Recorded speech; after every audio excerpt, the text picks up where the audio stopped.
Welcome to the Proof Point Podcast, where we decode digital success one click at a time. We share key takeaways fueled by data and insights that your team can implement today to drive growth. Now, let's get started.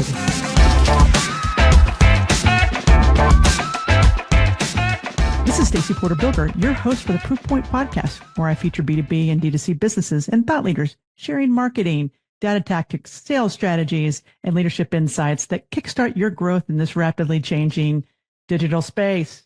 This podcast is brought to you by Proof Digital. Proof Digital is a strategic and creative performance marketing agency. We partner with companies to create data-fueled marketing, sales, funnels, and overall growth strategies. Visit proofdigital.com to learn more. Before I get started, I want to give a shout out to a good friend of mine, Jeremy Wise. He introduced me to our guest today. Jeremy is with Rise 25, and he is a speaker and leader in the podcasting world, working with entrepreneurs, marketing professionals, and just folks who are trying to build relationships to drive growth. Shout out to Jeremy. Appreciate the introduction. Our guest today is Nicole Donnelly. Nicole is the founder of AI Smart Ventures and a leading voice in helping businesses harness AI to simplify their systems, sharpen their marketing, and unlock growth. She's known for breaking down complex technology into practical strategies that entrepreneurs and teams can actually use right away.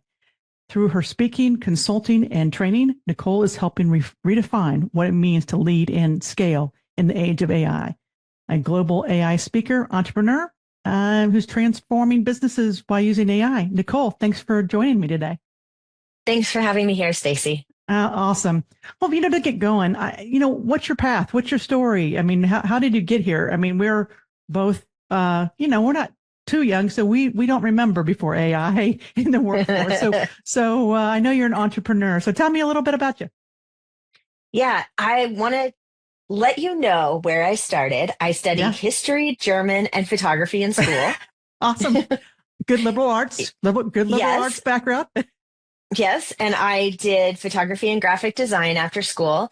But really what I wanted to do, so when I finished university, I started snowboarding full time. I moved to Park City, Utah, and I was on the Park City snowboard team. And so I became a professional snowboarder.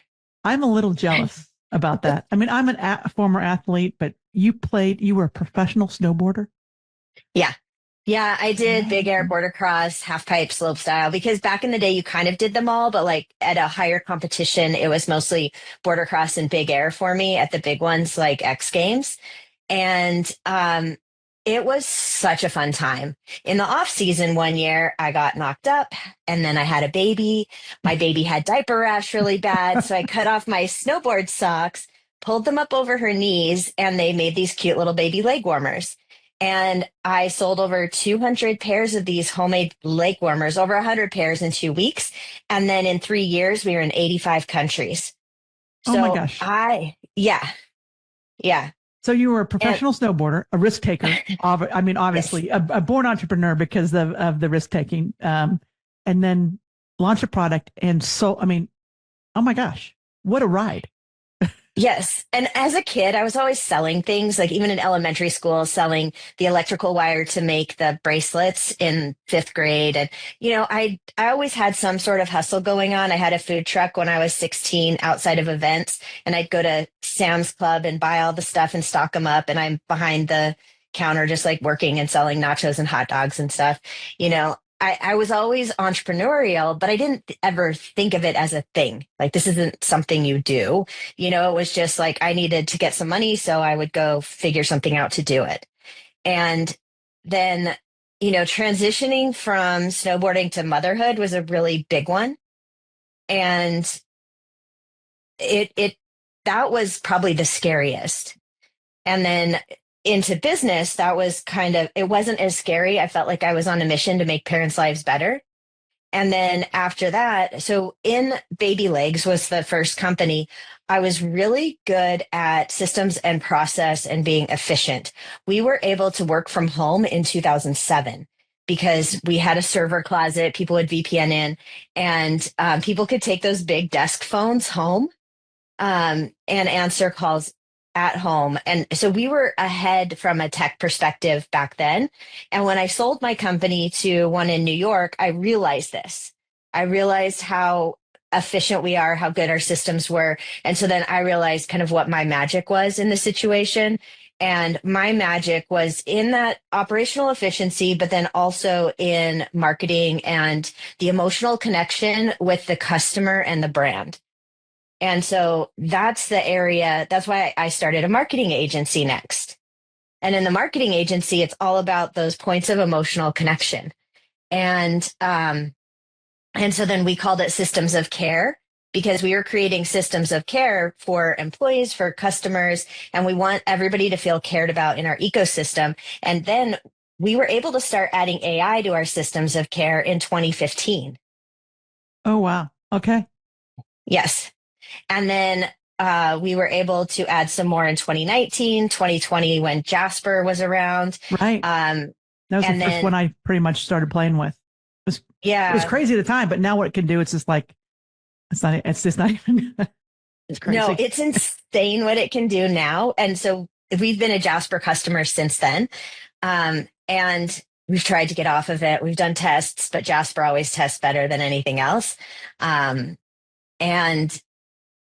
we keep that idea of operational efficiency and using AI, adopting all these tools. We used OpenAI before ChatGPT was around and Dolly before ChatGPT was around. And we played with it. We didn't really integrate it into our operations. But then once ChatGPT dropped, Midjourney dropped, we kind of switched gears. We kept the marketing things going on in the background, but we started teaching humans how to use AI at the beginning of 2023. And back then we wanted to do AI consulting to help companies implement it operationally, but they were not ready.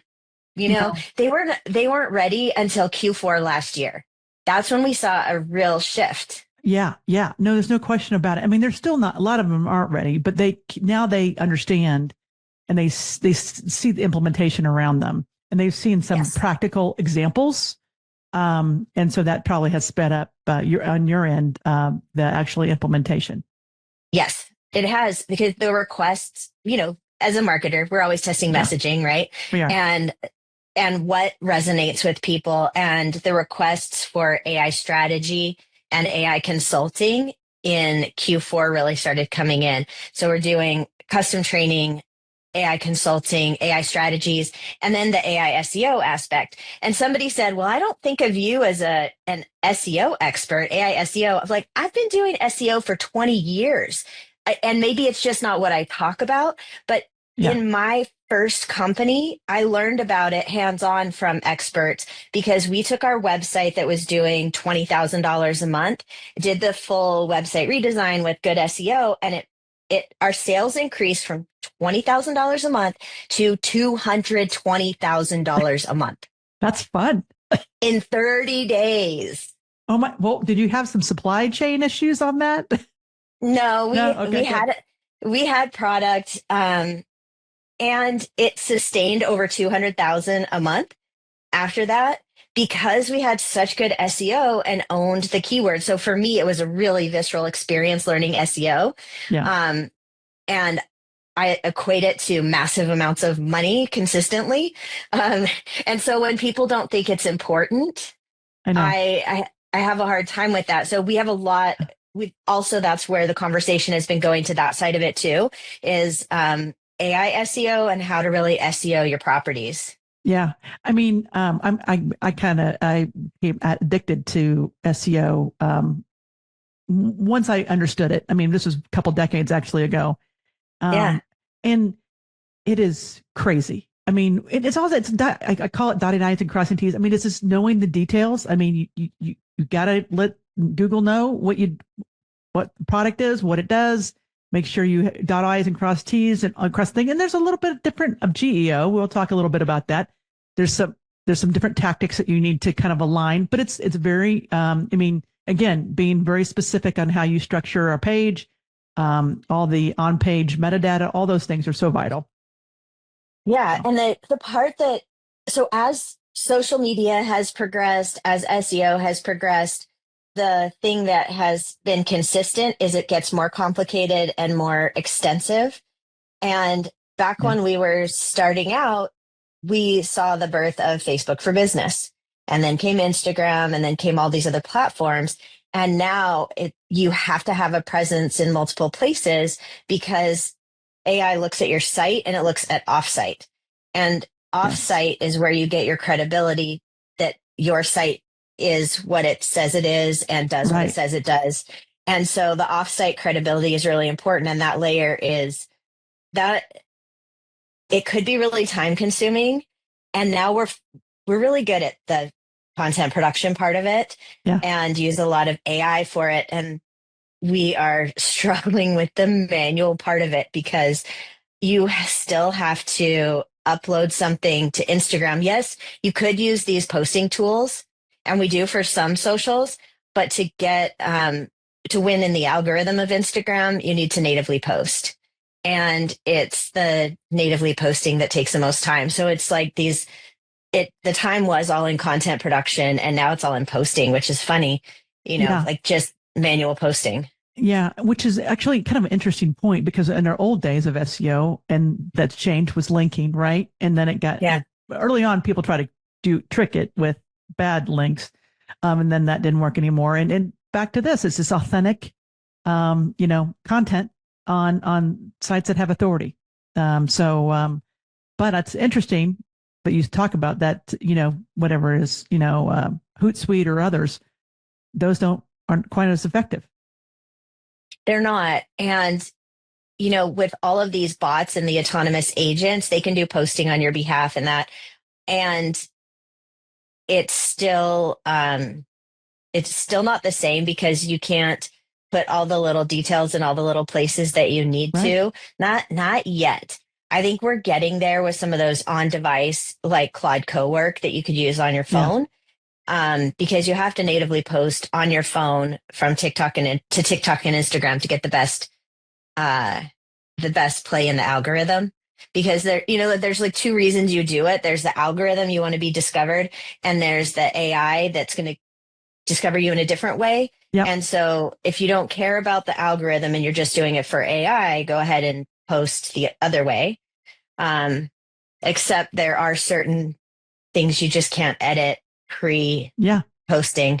But yeah, it's and it's back to the Dionysian cross the T's of letting these algorithms find you in the way you want them to find you, and it can be tedious. But do you want to win? And I think where the piece is, I think small to medium sized companies might be able to do this bigger than some of the bigger guys. yeah.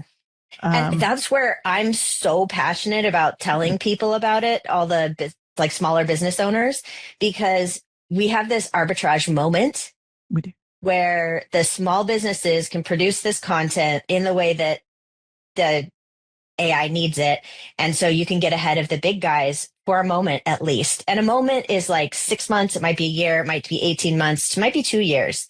It depends on the industry, but we have this opportunity to get ahead. And because AI scrapes the internet every so often, then we're in that trained information, not just web search. So that gives you a buffer of time before, if let's say you're doing your AI SEO, and then a few months later your competition is doing their AI SEO.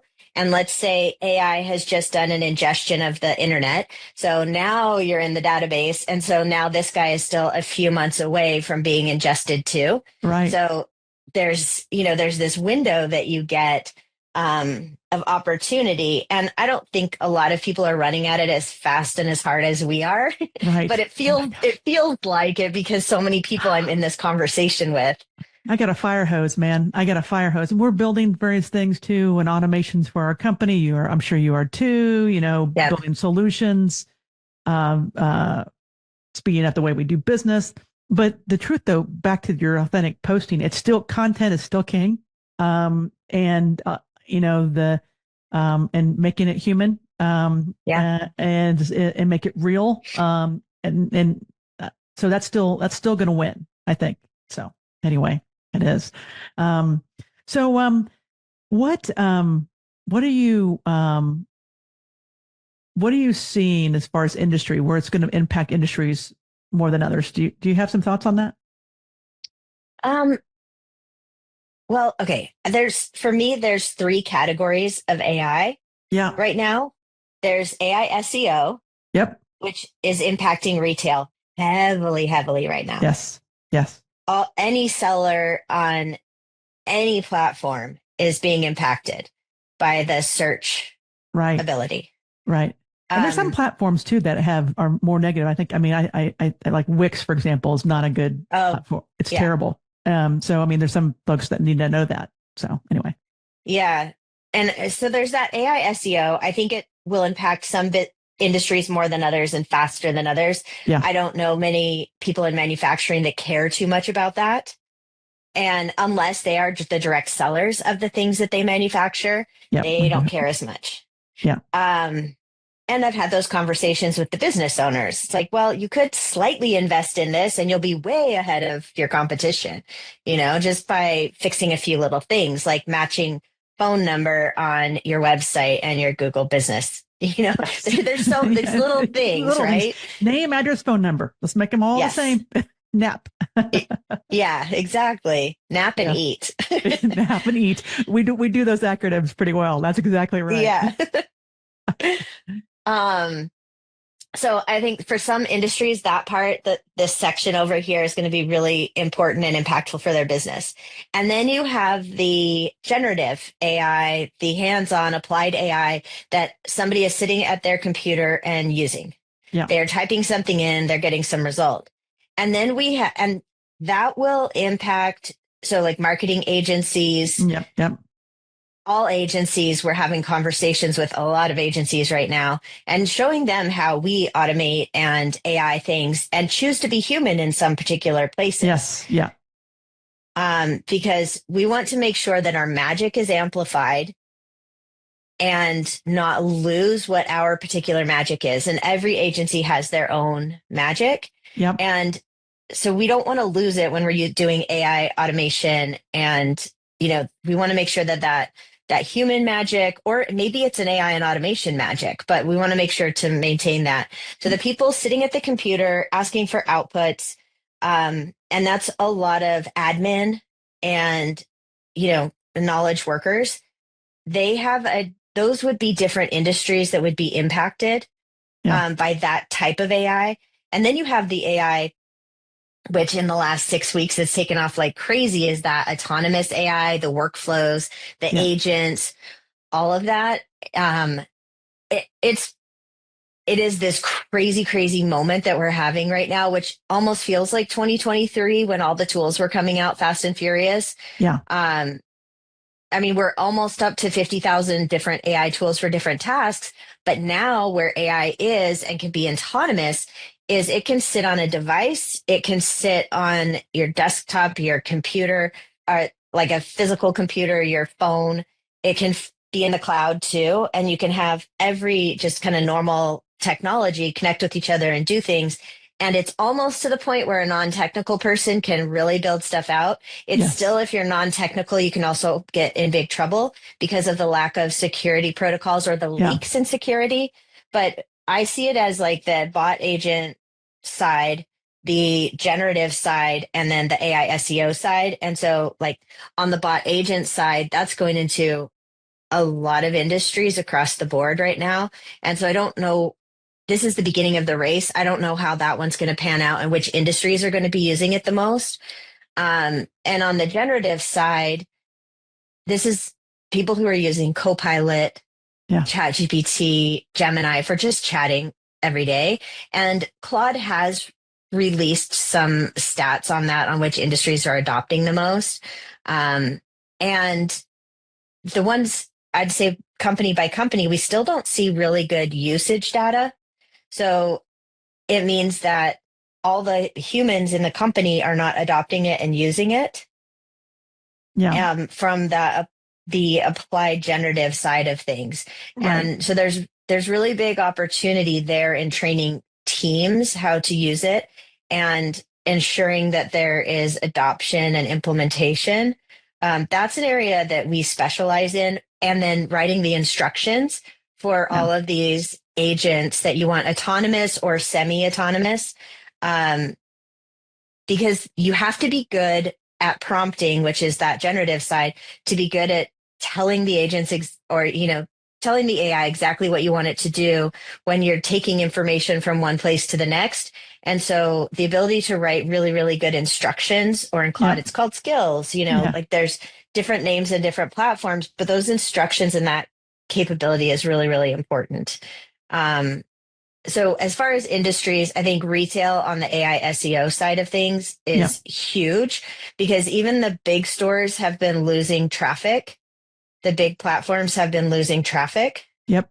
And we have seen that, like we saw it at Christmas time, because when people are going to ChatGPT, I have a friend who named theirs Sam, and they're having conversations with Sam all the time. And if Sam says this is a great present to buy for somebody, then you trust Sam more than you trust a Google search. Yes. And so the conversion rate from AI search results is much higher. Yep. And we saw a really big impact in retail this last Q4 because of that change in relationship. I can't imagine what Q4 this year is going to be like. I mean, as rapidly as it's changing, because Sam knows your friend better than Google. I mean, it knows you inside and out, knows your preferences, scary as that might be, but that's the truth. So I can definitely, the retail side, e-commerce sites, they really need to get ahead of this, or they'll lose the game. Yeah. And just a little freebie for anybody who's listening right now and wants to AI SEO.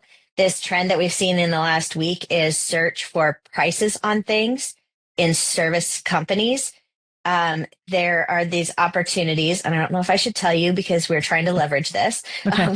Well, we'll push you. We'll let you leverage it. We'll take this clip and let you go take it out there. Go ahead. Well, I think there's a huge opportunity when it comes to listing pricing, because we see massive search volume for the price of XYZ service, and people don't have it listed on their website. And so then AI gives random, like, here's an average, this or that, but it doesn't give businesses. Yeah. And so if you put a pricing page up on your business, even if you're service and you would never usually do that, you can put a range or something, you could get found in search a lot easier. So we've done some pricing pages to experiment with this, but we've seen this just in the last week. And I imagine this is a trend we'll continue to see until everybody has pricing pages on their website, Right. No, that's a really good point, because I mean, that's a very common thing. People will search for that. So that's a good trend. Now, a lot of people are hesitant to give a pricing page, but you can put a range. You can have a pricing page. Yeah. You can do a range. A lot of people in our line of business will put ranges. I don't have a pricing page, but maybe I might do that now. Maybe you'll be inspired. I don't know. Maybe inspired to do a pricing page. Yeah. We have talked a lot about, over the last couple of years, AI theory, but now it's time to get into practical implementation. I mean, do you have some examples that you can think through some companies you work with and that might be helpful to spur some ideas for folks? That's hard, I know. Yeah, I'm just trying to think of what I can disclose, because I don't know. That's a really good point. That's a really good point. Yeah, so I would share what we are doing more than what our clients are doing, because they have an edge over their competitors right now. Even if I tell you the industry, Yeah. Okay, that's fair. That's fair. But I mean, one thing is getting good at getting good at all the basic generative things that you can do on your computer.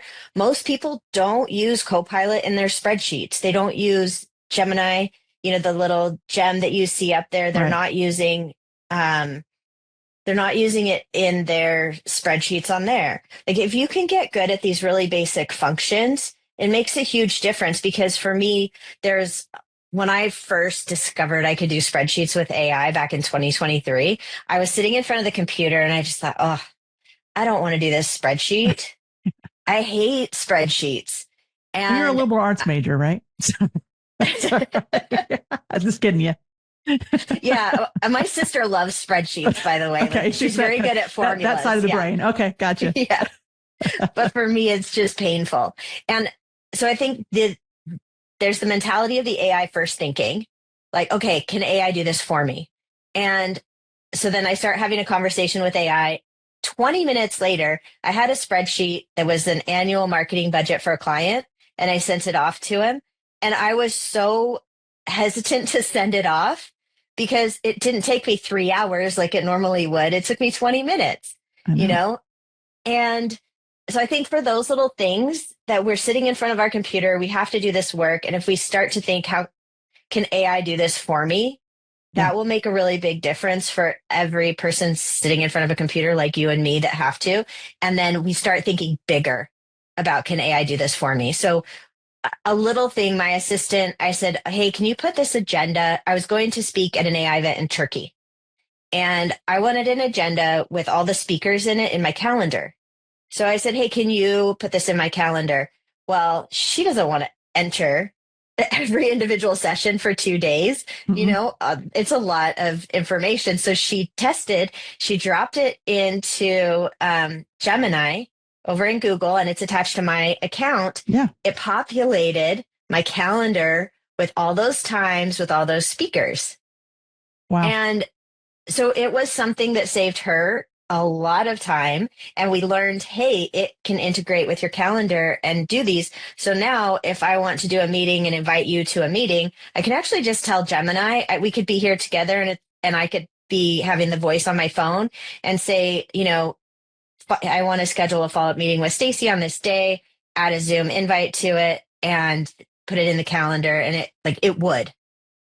That is awesome. Yeah. I mean, it can do just, if you think it can, if you have something, just do it. Just try it. Yes. Yeah. And then I had this other problem with pulling information from my email. I needed bills, right? I needed to pay bills twice a month. And so I want a spreadsheet. I want the date that it's due, the bill, did I pay it or not, the link to the payment. And so I just asked Gemini, I said, hey, can you do these things, these parameters? And it did it. Yeah. And I had a spreadsheet of my payables. And so now I just say, okay, run again. And it runs and I get my payables. And this is the most basic, simple way to do it.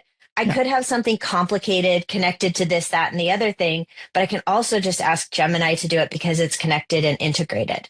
So we try the dumbest prompts first and see how it does. And then if we need to make it more complicated or we want to build something out, we do. But we'll try on our team. It's kind of our practice is we do the dumbest prompt because most people will do the dumbest prompt and we want to see how it works. And so I just started with, hey, can you do this thing for me? And if it does, fantastic. If not, I know I need my instructions to be better, which often happens too. But sometimes dumb prompts work really well too.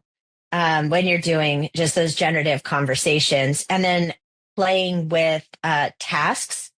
So you can ask Gemini to run something once a week. You could ask ChatGPT to run something once a week. I'm sure you can do it in Claude. Yeah. We are on Google Workspace, so we do a lot of stuff in Gemini. Yeah. And when we can't connect, we have Claude Cowork now, of course. And Claude, I'm playing with a lot more these days. Yeah. I've downloaded it into a separate computer and we're building stuff. Just to play. Yes, we are too. And we built a whole shipping plugin for an e-commerce site that they had a contract with another company that was not, it was not working. And so we, did a kind of a 24-hour thing and rebuilt it with Claude in a day. And then client's extremely happy, but it's crazy. Yeah. Claude was our friend last week. And that's where, so we'll go to Gemini because it's connected to our workspace and we'll see if we can do it there. And if we can't do it there, then we'll go over to Claude and connect some systems together to get the result that we want. So one of the things all B2Bs have to do is proposals. Yes. And yes. So I'm kind of curious about this one. This is yes. Yes. So we have to have templates, examples of proposals for different services. Mm-hmm. And being in AI, it changes so much. So we need to be be able to have that information in something like a Google folder where we can just update it easily. Yep. Because with Claude, when you're building it, it's on your account only in Cowork. It's not persistent across the organization yet, which is frustrating and, temporary, we believe. Yeah. And so this is where we go back and forth. We're like, okay, can we do this stuff all in Gemini? Do we need Claude Cowork for it? And we want to figure it out in Claude Cowork because we have clients using it too. But we take information from Read AI, which is the meeting note taker having a conversation with somebody. And I say, Stacy, I'll get back to you with a proposal on that. Then Read, that's the trigger when I say, I'll get back to you with a proposal. Then Claude sees that in the Read notes. And then we have things in Claude skills, but it can assemble items. So it assembles the examples of proposals. It assembles our meeting notes. Sometimes there's an email or documents that it has to assemble too. And then it will spit out a proposal. And I have it send it to me first so that I can review it. Just to make sure the context is right. Like it was right yesterday. I did this. So it was right to a point, and then it had the prior client's name in the last paragraph of the proposal. And it would have had, Stacy throughout the proposal. Right. And then the very last was wrong.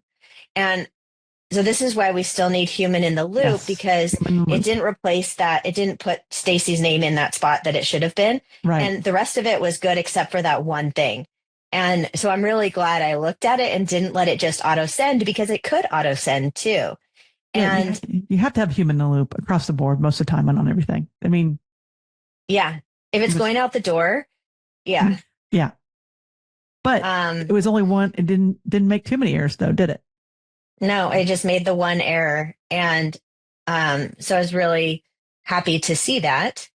And now we are making our proposals easier to digest for AI too. Yeah, that's something we have to do yet. We haven't done that yet, but we need to. Yeah. And we keep changing things and adding things because AI keeps changing and adding. And I know my ops person is frustrated that we can't just have a menu list of items. But when we're doing custom training for clients, they might need custom training on Claude or Copilot, and it's going to look different for somebody on Microsoft and Copilot. The training section and what we deliver will look different than the training section for a Claude session, or a Gemini session. So there are some things it's like, okay, I guess we have to make varied templates. We need 3 templates, right? And then a Jasper training will look different because we do that too. Okay. And so then we need 4 templates, and, how many do we want and what's the generic one? So we're rethinking our whole workflows now because of the new capabilities of AI. Yeah. I mean, workflows, talk about workflows, because really, that's where you should start. What are your workflows? Where's your bottlenecks? Those are opportunities. Oftentimes we were looking at our own, but also helping our clients to think through those pieces. So I'm sure you have a pretty big process when you're doing some of your coaching and consulting with businesses around workflows. We do. We have a normal process that we take them through where we make the details of a workflow, and we have a custom GPT and a custom gem, because now you can share those publicly, which is very exciting. But we have a workflow and SOP creator. Okay. And the workflow and SOP creator has been used. Let's see, I'm looking it up right now. Okay. But we have it open to the public on GPT and on Google Gemini. And on ChatGPT, it's been used for more than 700 conversations. Wow. And it has a 4.7 rating. But we use it so much, like for our clients and for ourselves internally, because if we want to build a workflow that it helps us to define all the steps, we can also take transcripts from a meeting with a client and drop it into there and help it to clarify the workflow. And then find the questions that we didn't get answers to. So in order to scope these custom builds that are over here in that third category, Right. we have to know the tools that someone's using. And a lot of times they're in the midst of changing tools, or we suggest tools for them, because we can't build a proper scope unless we know how many things it needs to connect to. And then some companies will come in and it has to connect to 12 things, and they're all these different names. And then for each of the connections, it has to have instructions. So then you need the SOP for each one of those. And this custom gem, custom GPT helps with that. I put a link so that you can include that too if you want. I'll do. Yeah. It's super, super helpful. And it also, it has Racy and Rapid integrated into it. So Racy and Rapid are both the communication aspect of a workflow. And so it helps you determine who on your team or what role on your team needs to receive the information at what point. Because like I was just talking about with this proposal, there's somebody else on the team that we have other people that write proposals too. And so then we may it might stop off to them, and we have a location for the stop off, and the stop off notification may be in Slack. That's where I usually like to get it. And if it's for somebody else, it might be in a different place for them. Okay. I like to get mine in Slack. And so we've got Slack integrated into a lot of the workflows that we use. No, that makes a whole lot of sense. A lot of companies use Slack more and more too. I'm in too many Slacks though, but it's okay. Yeah. Well, and a lot of people say, well, how do you keep up to date on all the AI things? And how do you know the AI updates for the tools that you're using? And I think this fits into it because this is one of our workflows, it's part of one of our workflows. We have an RSS feed in Slack, and you could do this in other Google team chats and stuff. But we use Slack for this, and we have an RSS feed, and we entered all the tools that we use. So then we see all the updates on all the tools that we use in that channel.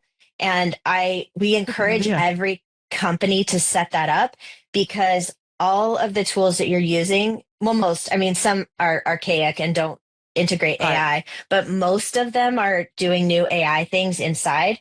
And so we don't want to recommend a huge tech stack if your tool can already do it. And so then if you can keep track of the updates on the tools that you're using, it's really helpful. So there were 4 notifications this morning when I went to look at the RSS feed. And if you think about that, it could be 4 core updates to tools that we use every day that would make a difference. And sometimes it doesn't matter. Sometimes it does. But at least I know when Canva got layers this last week. Canva layers was huge. And Claude just had an announcement. Google Gemini just had 3 announcements. That was 3 of the 4 today. That's a really good idea. That we like to, in our strategies, also give a communication strategy. So communication as in learning about tools from outside world, learning about tools and tasks from each other, and collaborative time or time given to employees to learn AI. And we encourage it together. So our team gets together for an hour every week to share what we've been doing. And sometimes more, like this week if needed, because this week there were just so many things that came out that were cool that they're experimenting with. And we were talking this morning with my team this morning. It's okay, maybe Friday afternoons is a good time to kind of have some fun. What just because it's hard to keep up. My team's using something different almost every week with it. So, and then how do you put that into SOPs and systems versus is that a one-off kind of idea? Exactly. So, but because since we're Google, Google has labs, and labs has releases. And so we want to stay on top of what's happening over in labs because they are doing some visual stuff. So from the marketing perspective, that side of things, we are keeping an eye on Google because they did purchase some companies in our space, and we think that they're going to be building something that's really great for content production. Like they have Pomeli that's in labs right now. Right. I was just checking that out this week. Yeah. And we think that they are going to be using their intelligence, hopefully. So, okay, this was on the Jasper roadmap for 2 years, and we got to beta, and it was an integration with Google Analytics. And so if you can integrate your content with analytics, then you can see what's doing well and what's not doing well. You can also have your competitors in there, so you can have it mock up stuff that is like the competitors' things that are doing well, and then automatically produce it and even post it for you.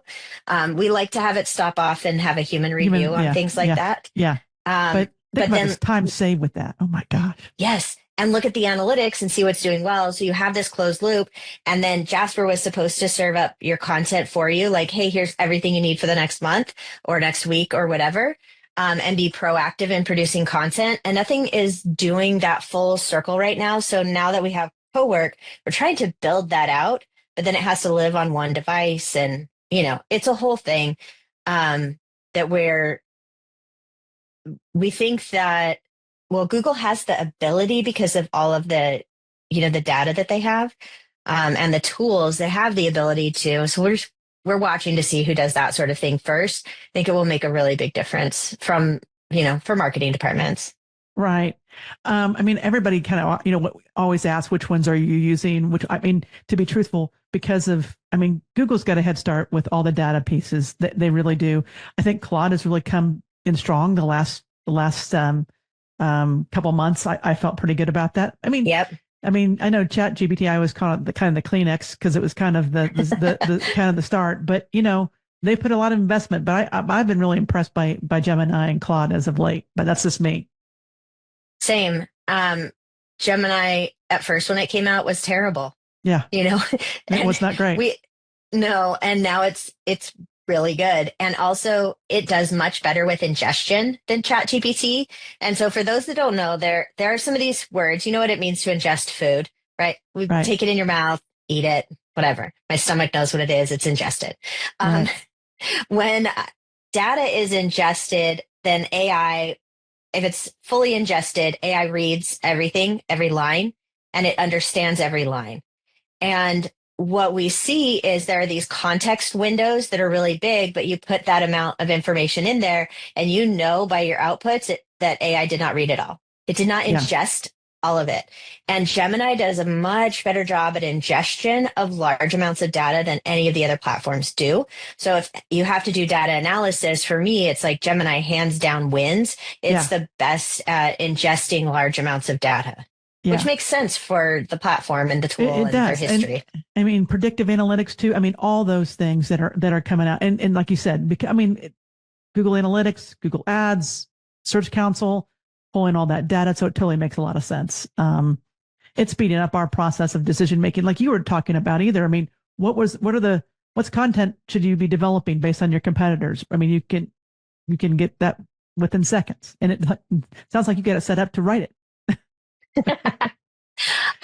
We do. We have some. We actually use NotebookLM. Yeah. Okay. We use NotebookLM because it pulls in from all these sources that we specify, and then we have it write up a little plan and what the content should be, and we can.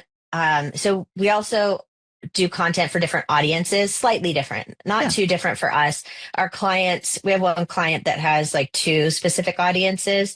And yes, you can set some of this up in Jasper, but it's not as web informed as NotebookLM.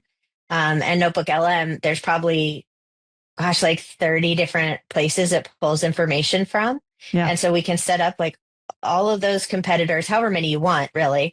You can set up those, and you can set up.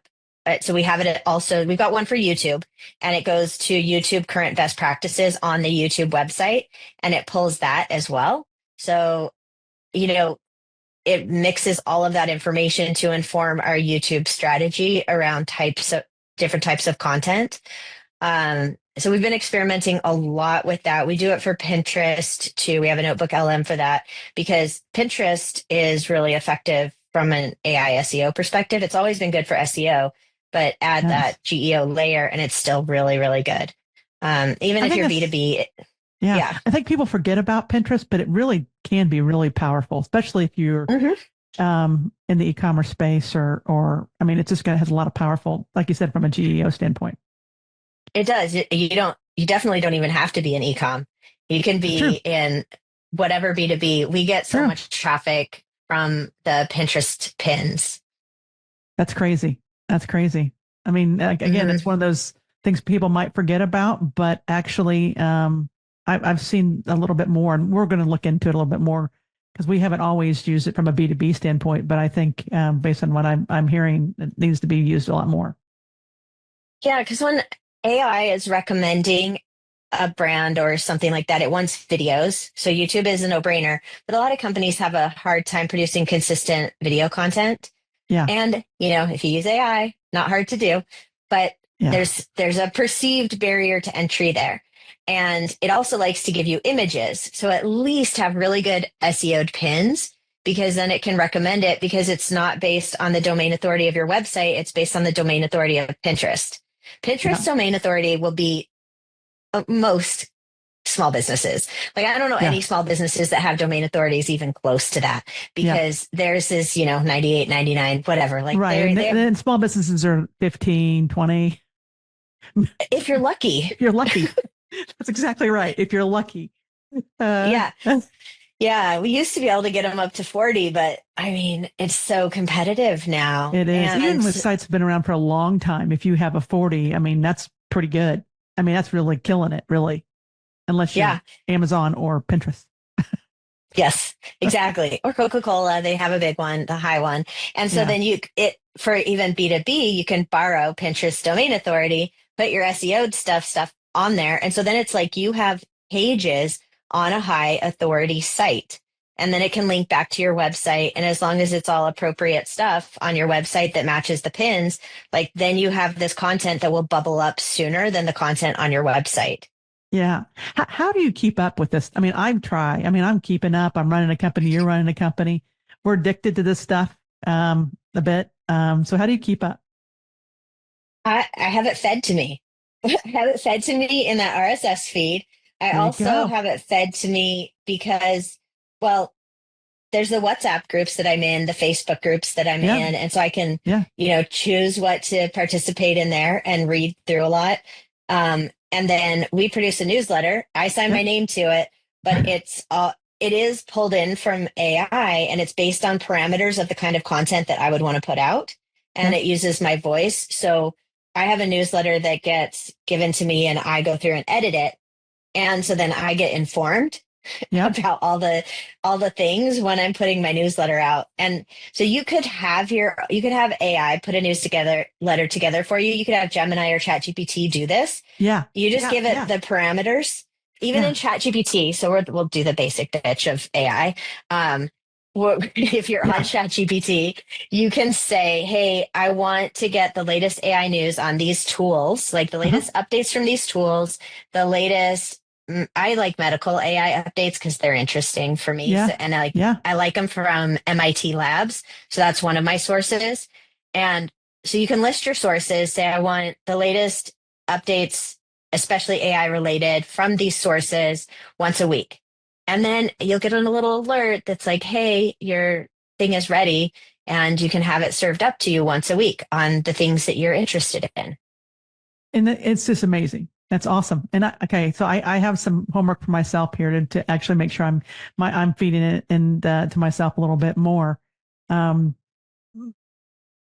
This is kind of, even though this is a little bit different, but this is like hyper personalization for you and leveraging it, that you've done some things where I'm sure where you're using that personalization for marketing efforts. So where you're getting, email being an example where you can hyper focus on personalization. You were talking about your email for yourself, but I'm sure you're improving open rates and conversion, click-through rates by hyper personalization, leveraging AI. I know you're good at this. Well, it's a messy topic too, because so many companies are doing it now. Okay. There are all these like hyper personalized Okay. emails for cold email outreach, and they do work. And there are some stats that we found, like if you can keep it less than 60 characters, it actually does better than the long ones. Okay. And with hyper personalized, they tend to pull in from different sources and they're like, mention this and mention that and mention the other thing, which is kind of better a little later. But if you just do a Yep. short opener, that tends to perform better. And from B2B perspective, oh gosh, it depends by industry and type of business Okay. and their customer, what we can expect on open rates and click through rates and that sort of thing. And I have conversations with the providers of these all the time because we Okay. use several of them. Yeah. And like with one of our clients, we tested on 4 different providers and we can never get better than 1 in 1,000. Okay. And then there are some, and most people will say it's 1 in 100 to 2 in 100, even 4 in 100. Um, but this particular service provider provides something so specialized for a particular time in a business's need. They don't need it every day, that we don't expect more than that. It's a really specific need. And so while we do get plenty of leads, we have to send a lot more emails in order to get the people that fit in that moment of time in their business history where they need this thing. Okay. Yeah. Yeah. It's not like marketing services or even cold email marketing Yeah. services, Yeah. um, Yeah. or AI services or anything. So every industry and business is slightly different in the results. And if you talk to enough of these companies, they can give you the stats on what they see. And most likely just go with one of them and see. Some people, some of the companies, you need to make sure that they know what they're doing and they're doing the proper warm up on it. Yeah. Um, and ask them what their max amount of sends per month is and ask them how they set it up, because they should never be sending anything through your CRM system. It should always live outside of it. It needs to be like a Gmail and Outlook combination. And they need to tell you, like, we'll do 10 Outlook accounts and 10 Gmail accounts, and we'll send 30 emails a day. And that lets us send, 300 a week because we're doing an Outlook and a Okay. Gmail, and we won't send more than that. And so then we can only send 1,200 in a month. Yeah. And then if it's a match, that's fine. Like one company that we talked to, they only send up to 2,500 in a month and they only do local. Okay. Yeah. And another one, they charge a high monthly fee. They'll work your way up till you're sending hundreds of thousands a month. And yeah, and then they will also take the calls in and contact the people, and they use email, they use text message, and they use phone calls. And Okay. then only when they can do a call, book an appointment for you, then you'll get charged for that one, because you're paying a higher monthly fee for all of that to be done for you. Um, Okay. and so that the high touch one is fantastic, and they send the most leads for that client right now. And they are really verified. They're high quality hot leads. And some people don't build out any of that. And as soon as they get a response from somebody, it's off to you, and you need to handle it. Yeah. Yeah. They don't call, they don't text, they don't book appointments. And so it's that from the very basic. And it's important now. I was having a conversation with somebody about this from an AI SEO provider. I said, well, they just wanted an individual, not an agency. And I said, well, do you know how to vet that individual? And he said, no, I don't. So I was like, well, here's my deck on AI SEO, GEO slash AIO, Yeah. whatever we're calling Whatever it. we're calling it this week. Yeah. And I said, this person should be familiar with all of this stuff, 100%. like And if they're not, drop it in. Yeah. Yeah, I was like, drop this deck into AI, have it give you the questions to ask the person, and then, drop your transcript in to verify that they answered them correctly. So, because, he didn't know. And if you don't know about email marketing, they can trash your primary domain if they don't know what they're You'll be doing. blacklisted. Yeah. Totally. Anyway, so couple more questions here. One is, adoption. When you're working, challenge with AI adoption, what do you? Yeah. I mean, I think, we both know you're either on board or you're going to be left behind. That's just the way it is. What's the biggest challenge there, you think? Right now, leaders, I'm talking to you. You need to give your people time. You need to give them time together, learning together. Whether you're teaching them or you bring someone like us to come in and teach them, they need 10 hours of organized time where they're learning. And this has been shown consistently for the last few years. You only need about 10 hours. So we have a 10-hour class that we teach too. And when your people are in a place learning together, then they also need a time or place to share their ideas. And then you will have this flywheel of learning and experimenting that will stay beyond an engagement with a company like us, because we're not there. We don't want to be there forever. We just want to get it rolling. And, when you can get it rolling that way where everyone's learning together, and we'll do whole companies, 1,000 people, 20 people, whatever. Right. And that everybody's on the same page from security, privacy. Then the people who are really scared and concerned, the longest it took anybody was that 10 hours, where in the last session we have the person, feeling comfortable. Some people are fine in 1 or 2 sessions, but some people take the whole 10 to actually feel comfortable with it. And that's why we try to shrink our class. And then it just proves when we test it, it needs to be 10, because it takes that time consistently over 10 weeks, that period of time, for people to emotionally be okay with it, and also ingest those skills and practice those skills. And then you're helping to facilitate conversations between coworkers. So whether you do it or you hire somebody to come in and do it, there are those coworker conversations too. So we hold labs to go with our classes, and you have 1 hour in class, 1 hour in labs. And in labs, for us, people can bring whatever issues, whatever things they're working on. And if no one from class has a thing, we bring our actual work to it and what we're experimenting on. And we run it like it's just our own team. And we show you, hey, look, this is something that Victoria's doing right now. And even from that, people get inspired and they think about how they could use it more. But it's that constant and consistent reinforcement over time that makes the biggest with adoption. The studies from Stanford, Harvard, Microsoft, they all show that. And the result is you have a happier workforce. Yes. Joy has been a factor that Microsoft has been paying attention to. You have a happier workforce. They're able to, you've just upskilled everybody. So they feel smarter. They feel more empowered. And, you're not met with resistance when there's new things coming at you, which there will be with AI. Inevitably, there will be. Yeah. No, that's really, and to think about the hours saved with those 10 hours. Hours, it's crazy. I can't even, the amount of time, and they feel empowered, like you said.